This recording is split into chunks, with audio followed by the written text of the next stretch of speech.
Now, I've sort of written over this, so let me underline this for emphasis. Number 3, describe a particle has 42 protons, 45 neutrons, and 44 electrons.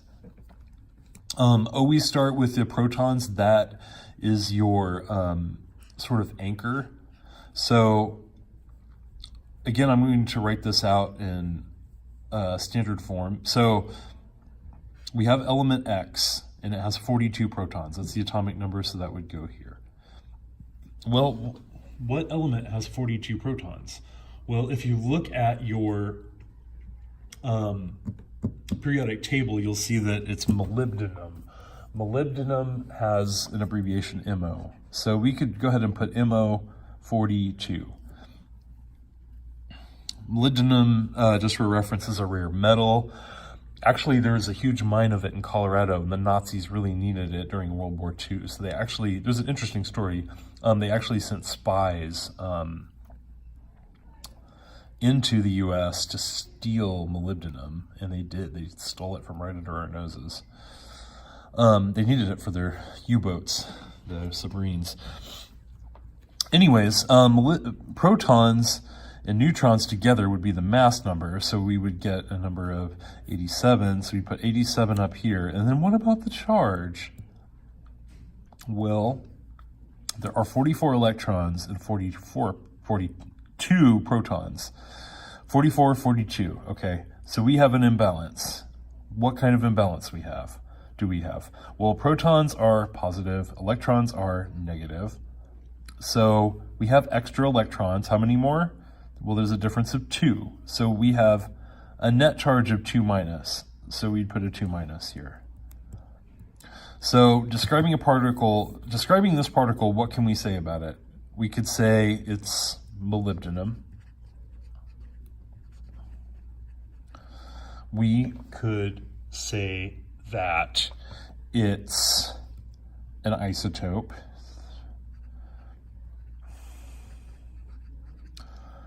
And we could get even a little bit more specific and say 3 extra neutrons, which we don't have to, but we could state that. And then we could say it's an ion with a 2 minus charge.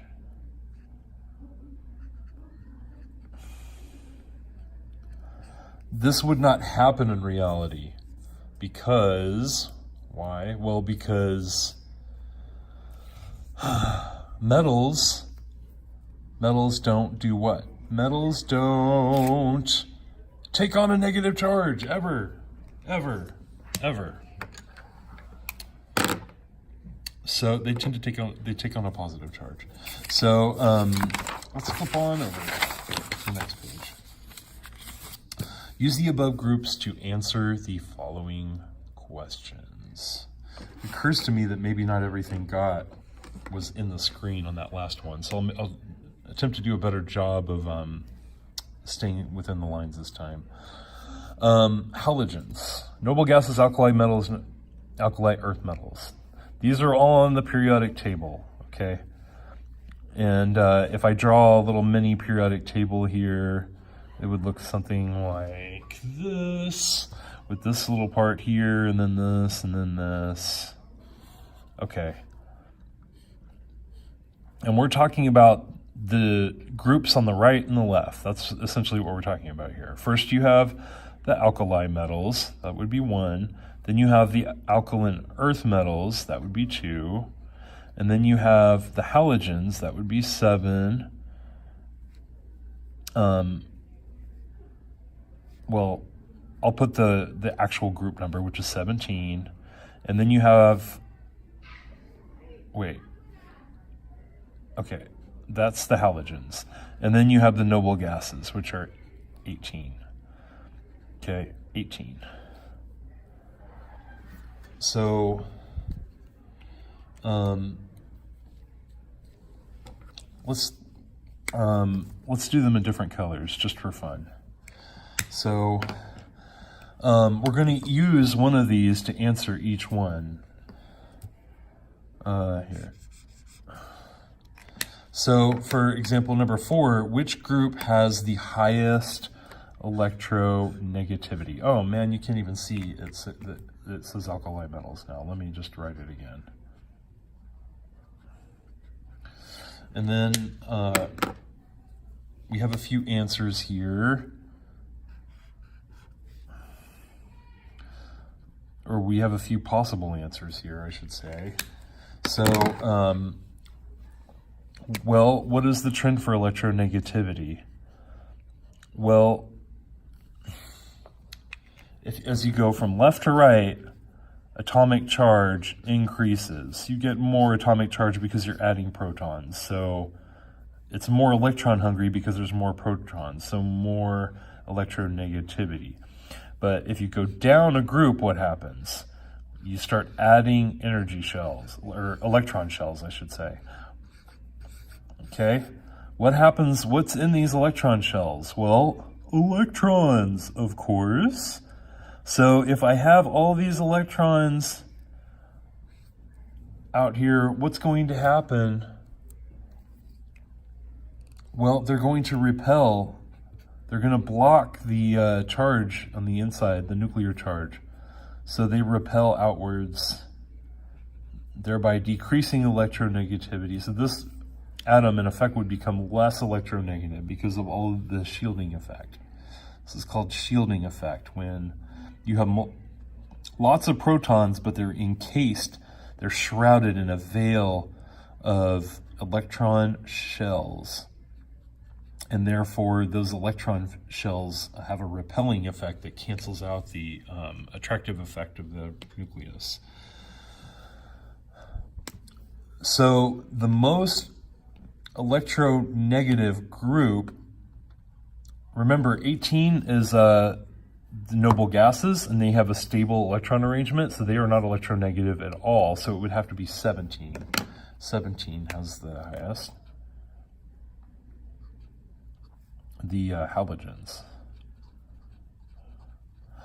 Which group has the highest ionization energy?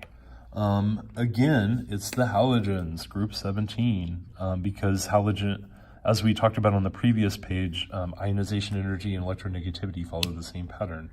Which two groups contain the most reactive elements? Well, we talked about fluorine and cesium being the most reactive, one because it has the highest electronegativity, and the other because it has the lowest ionization energy, and they're roughly here and here. So that would be cesium in group 1.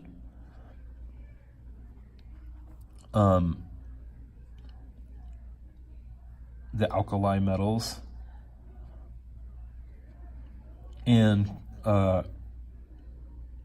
17, the halogens. Which group is the most stable? Well, that's going to be the very noble gases that everybody is envious of and is trying to get to the same level as. Which group has 2 valence electrons? So number of valence electrons. Group 1 has 1 valence electron. 2 has 2 valence electrons. 17, 7 valence electrons. 18, 8 valence electrons. So remember, these don't count when it comes to valence electrons. Only groups 1, 2, 13, 14, 15, 16, 17, and 18. And so 2 valence electrons would be the alkali earth metals.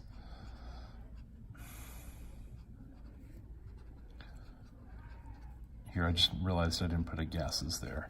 Which group has 7 valence electrons then? That would be again, the halogens. Man, halogens are making quite an appearance today. And then which group contains the largest atoms? Well, again, this increased nuclear charge as you go from left to right means that atoms get smaller and smaller and smaller because the electrons are getting pulled closer and closer to the nucleus. So atoms get smaller as you go from left to right. What happens as you go down, though? Well, you add electron shells. So there is, again, a shielding effect that has the opposite effect. So they get larger. So which group would contain the largest atom? Well, that would be group number 1, the alkali metals. Okay, let's stop there and pick it back up on the next video.